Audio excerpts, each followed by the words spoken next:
Good morning, everyone, and welcome to all of you. Today, I am going to explain sentence completion set 2, and totally we will cover 25 questions in this session today.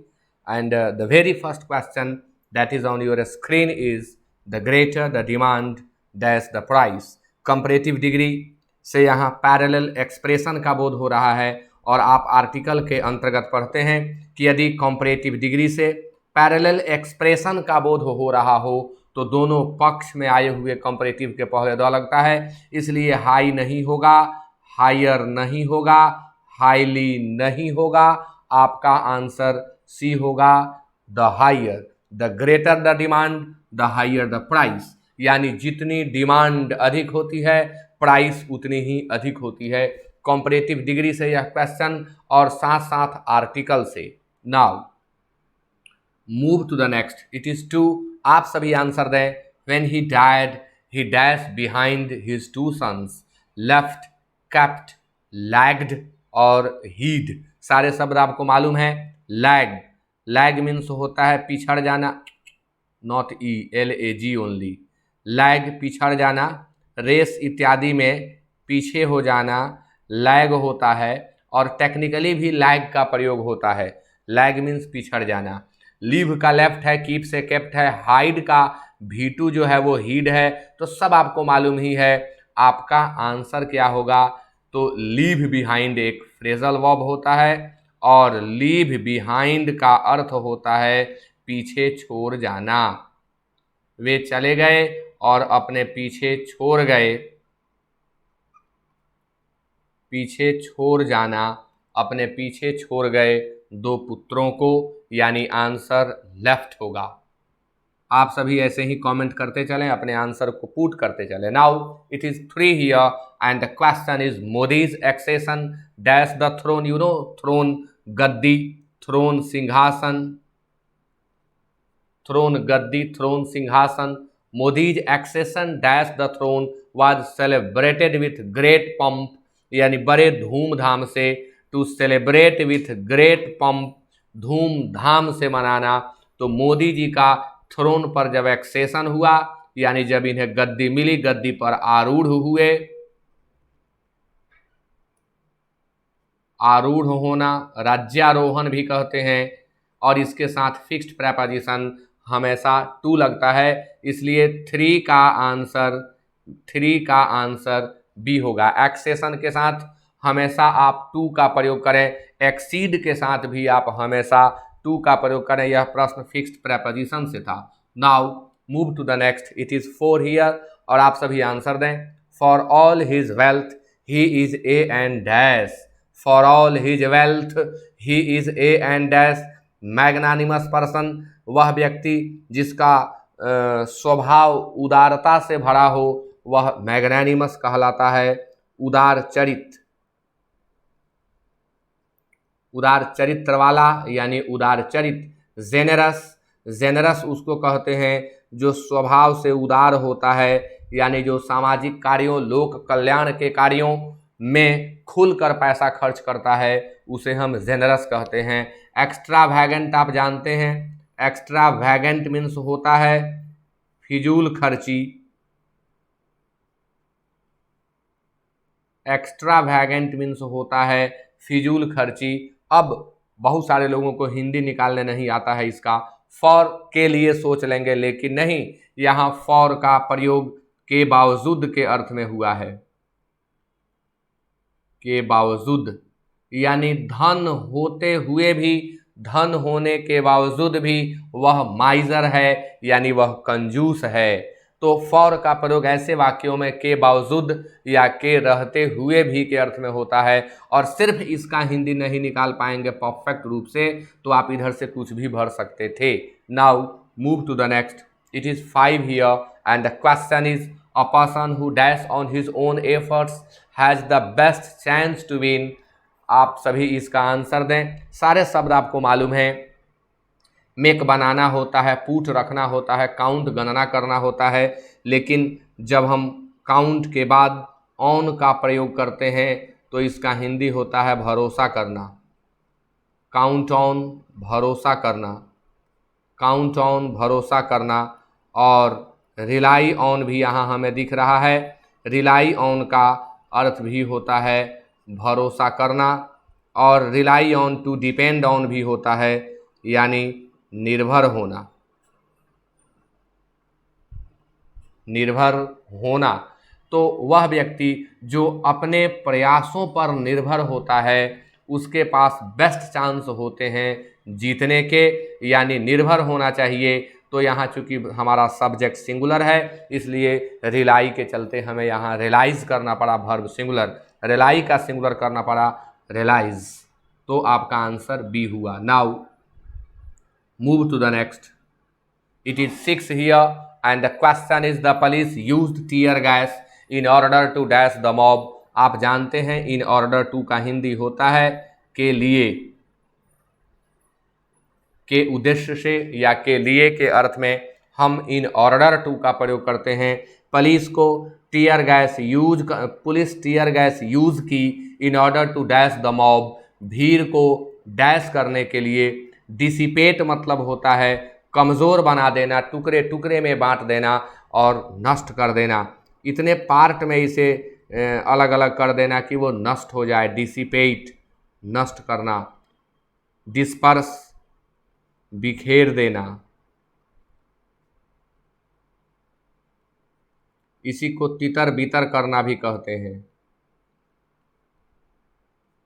तितर बितर करना, scatter बिखेरना,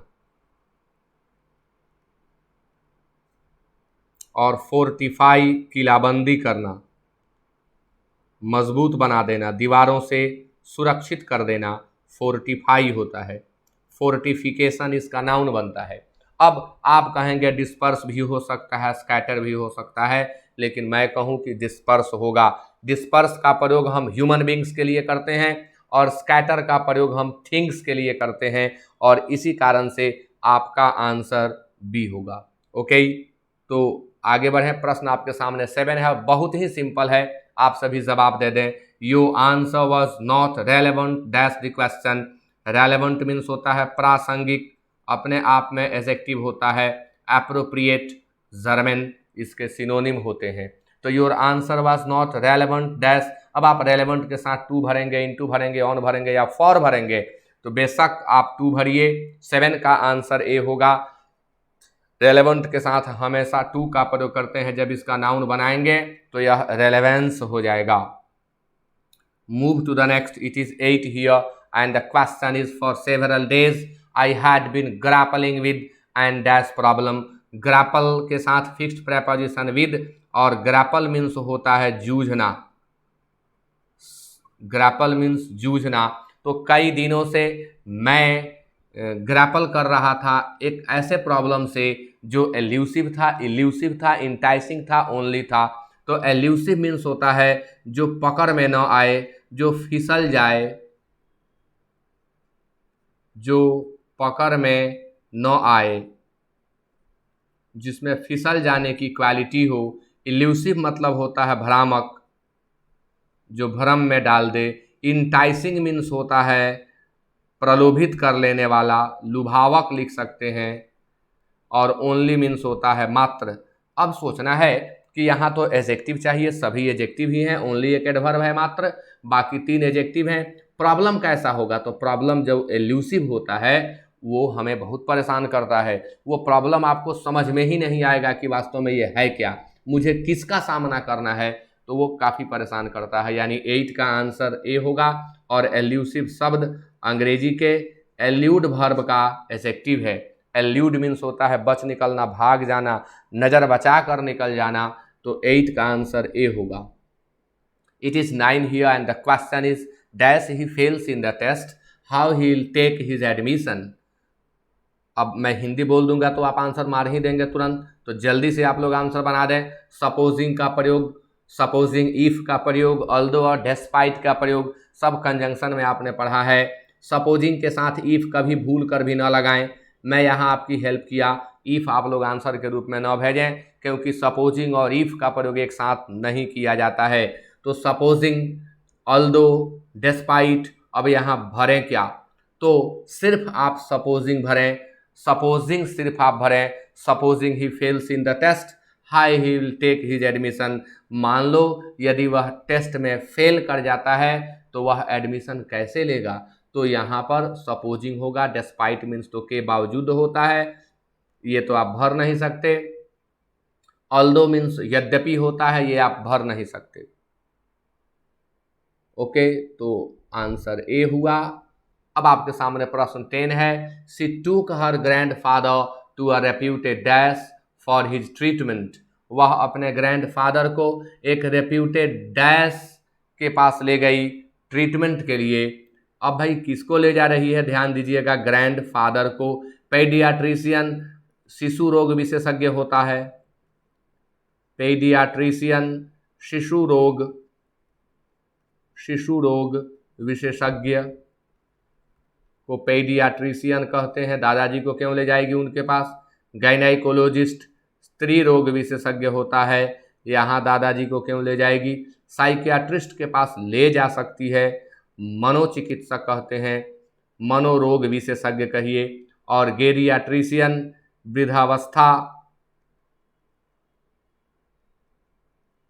वृद्धावस्था रोग विशेषज्ञ को गेरियाट्रिशियन कहते हैं। तो भाई ग्रैंडफादर को ले जा रही है, अगर वो पागल हैं तब तो साइकियाट्रिस्ट के पास ले जाएगी, और अगर वो पागल नहीं हैं, अन्य बीमारी है उन्हें, तो उन्हें गेरियाट्रिशियन के पास ले जाएगी। तो यहाँ पागल को व्यक्त करने वाला कोई शब्द नहीं है 10 नंबर में, इसलिए बेस्ट आंसर डी होगा। गेरियाट्रिशियन वह डॉक्टर है जो वृद्ध लोगों की बीमारियों का इलाज करता है। तो 10 का answer D. Now it is 11 here and the question is this drug doesn't have any dash effect।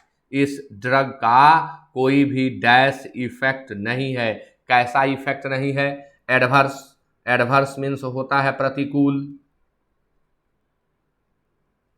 प्रतिकूल यानी उल्टा। वो आई एम सॉरी एडवर्स यहाँ है, मैंने उसे एडवर्स पढ़ दिया।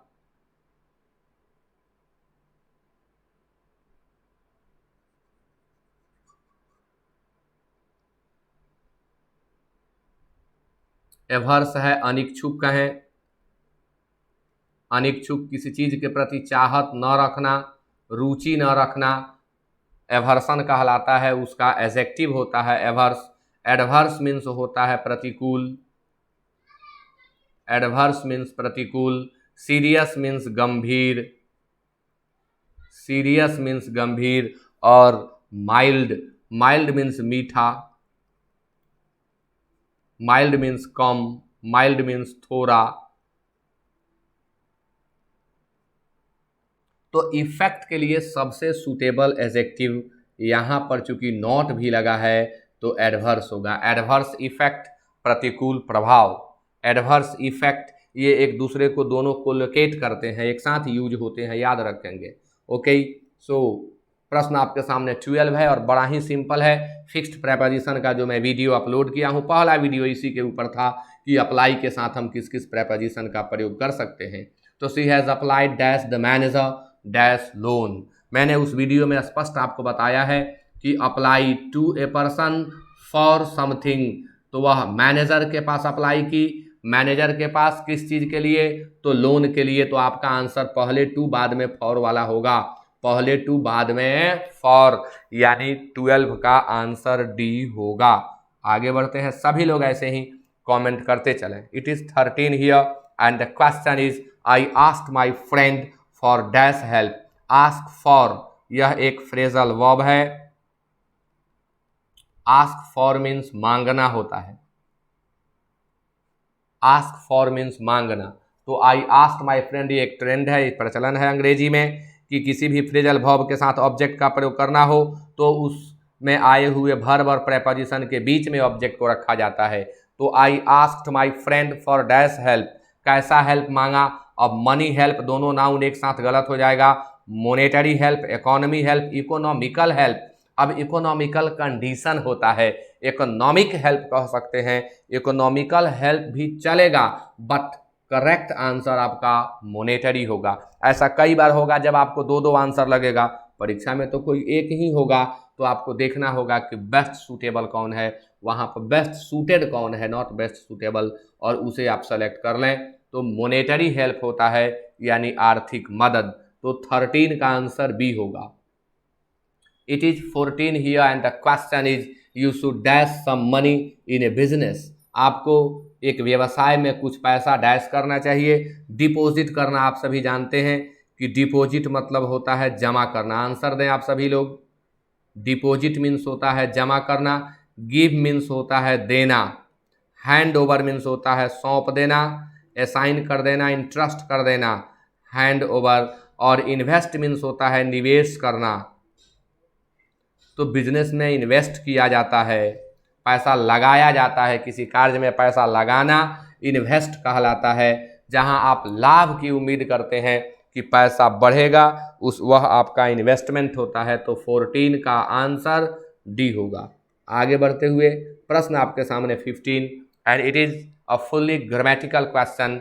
She always writes dash black ink. यह क्वेश्चन प्रेपोजिशन से है। इन, विथ, बाई और फॉर आपके सामने है। आप जल्दी से आंसर दे दें, जल्दी से आंसर दे दें।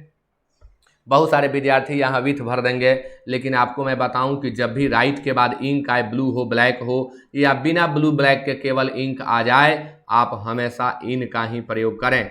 पेंसिल भी हो तो आप इन का प्रयोग करें, लेकिन पेंसिल के पहले प्रेपोजिशन दे दिया जाए, सॉरी, पेंसिल के पहले डिटरमाइनर दे दिया जाए, तब आप विथ का प्रयोग करें। जैसे I write with a pencil और I write in pencil. Okay, so it is 16 here and the question is, यह एनालॉजी से प्रश्न है, लॉजिकल प्रश्न होगा, आपके ब्रेन का टेस्ट होगा। Dog is to faithfulness as fox is to dash. भैया डॉग से तो फेथफुलनेस का बोध होता है, और फॉक्स से किसका, यह आपको बताना है। कंट्राइव, कंट्राइव वर्ब है और उसका वो रूप है। तो कंट्राइव मीन्स होता है उपाय निकालना, युक्ति निकालना, प्रयत्न करना, उपाय निकालना, प्रयत्न करना, युक्ति निकालना। कंट्राइव। कॉन्स्पिरेसी मीन्स होता है षड्यंत्र। इंटेलिजेंस मीन्स होता है तीव्र बुद्धि, बुद्धि या कुशाग्रता। और कनिंगनेस मीन्स होता है धूर्तता। तो ये लॉजिकल प्रश्न है, थोड़ा सा सोशल भी कह सकते हैं। अगर समाज में आप सुने होंगे तो लोग कहता है कि अरे भाई फॉक्स की आदत है, वो कनिंग होती है। यानी 16 का आंसर डी होगा, एनालॉजी कहते हैं। अब ये डॉग की क्वालिटी को बता रहा था कि भाई डॉग में फेथफुल होने की क्वालिटी होती है, तो फॉक्स में कौन सी क्वालिटी होती है, तो वो कनिंग होता है, कनिंगनेस की क्वालिटी उसमें आती है, यह बताना था। इसे एनालॉजी कहते हैं। It is 17 here and the question is, he would not have written the letter if he dash heard the news.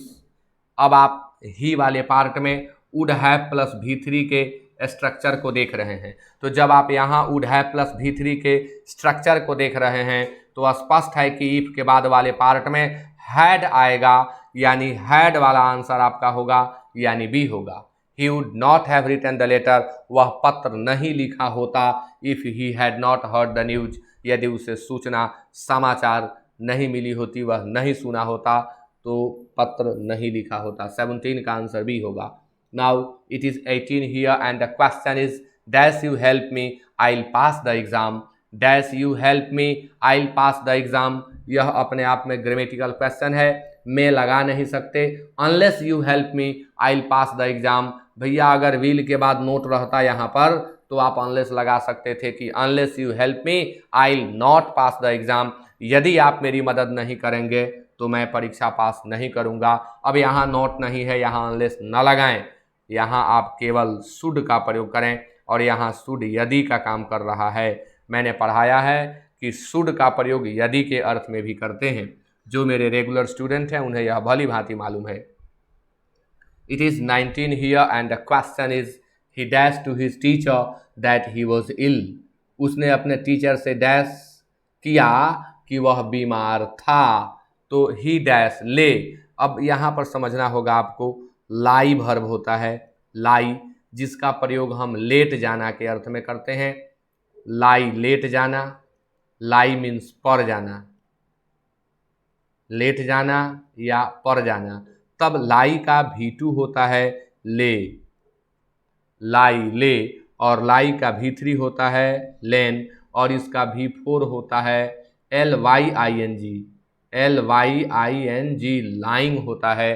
अब एक शब्द है लाई, अब इसका अर्थ होगा झूठ बोलना, झूठला देना।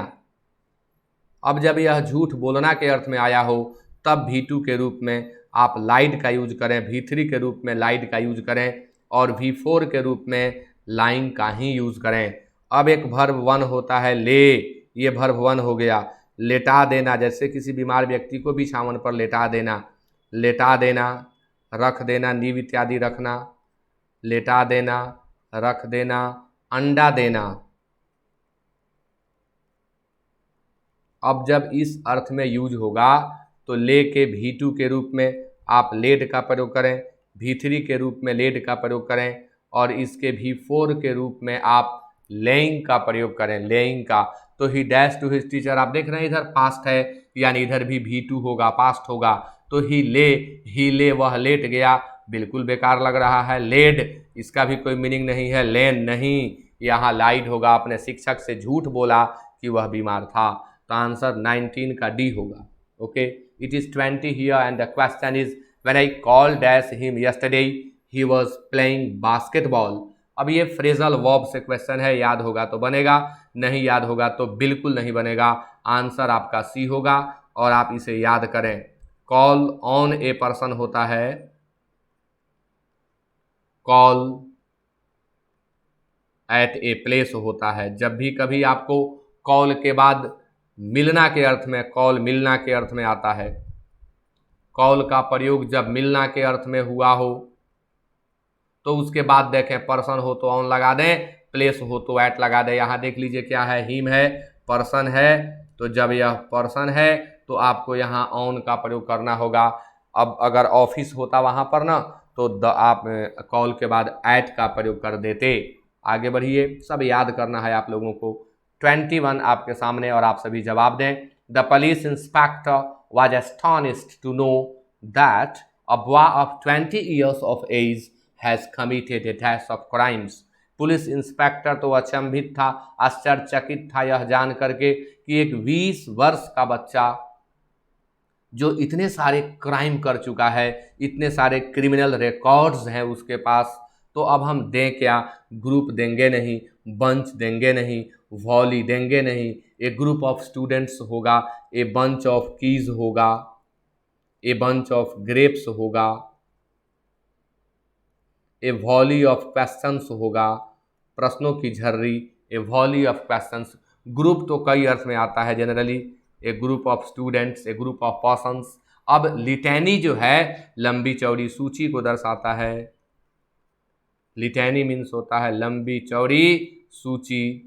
तो इंस्पेक्टर अचंभित था यह जान करके कि 20 वर्षीय लड़के के पास इतनी लंबी चौड़ी क्रिमिनल एक्टिविटीज़ हैं, यानी litany. Okay, it is 22 here and the question is only and dash person can get proper knowledge. कैसा व्यक्ति प्रॉपर नॉलेज प्राप्त कर सकता है? इफिशियंट व्यक्ति, अडेप्ट, इनक्विजिटिव और एनर्जेटिक, सभी अपने आप में एडजेक्टिव हैं। इफिशियंट मीन्स होता है कुशल। भाई जब वो इफिशियंट ही है तो अब नॉलेज ये उसको क्या ज़रूरत है प्राप्त करने की? अडेप्ट उसी का सिनोनिम होता है निपुण। इनक्विजिटिव जिज्ञासु, तो नॉलेज प्राप्त करने के लिए हमें जिज्ञासा होनी चाहिए। जिज्ञासु व्यक्ति ही नॉलेज प्राप्त करता है।